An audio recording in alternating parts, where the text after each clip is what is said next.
Is Donald Trump the Antichrist for organizing a peace deal in the Middle East? Hey, what's up, folks? Adam here on The Bearded Prophet. Now, I know some of you might be like freaking out that I would even say that. I'm sure a lot of people like Trump and are horrified I would even infer, could he possibly be the Antichrist? Of course, if you don't like Trump, you might already think he's the Antichrist.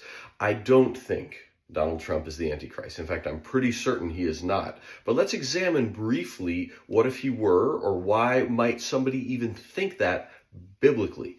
Well, what am I talking about here? In the book of Daniel specifically, the prophet says that in the future, this leader or this figure will rise up and he will make a 7-year covenant with Israel. And then midway through, he breaks the covenant. Revelation will also talk about this.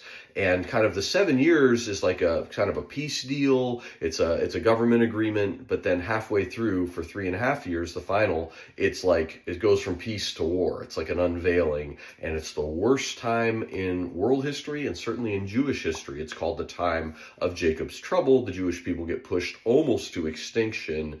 And at that point, Jesus returns, splits the sky, splits the Mount of Olives, slays the Antichrist with the breath of his mouth, saves his holy people, or saves his people, which is, his chosen people, and we can get into that. But why would people even think? Well, listen, what Donald Trump has done, love him or hate him, is absolutely historic. Even Hillary Clinton, one of his biggest critics and haters and people that don't like Trump at all, have said, wow, this is an amazing accomplishment to get this many Arab nations to the table and world nations and to sign this peace agreement, which was just done between Israel, Gaza, the Palestinians, these other Arab nations. It's pretty historic.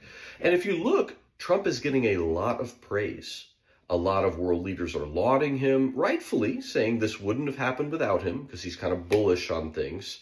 But when you see a peace deal and a lot of praise and praise from the world, it should alert us a little bit.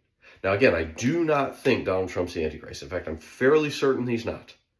But I believe what he's doing is a precursor, is sort of one of those steps toward what's going to happen in the future. I'll talk about it in my next video, but I'd love to hear your thoughts and perspective.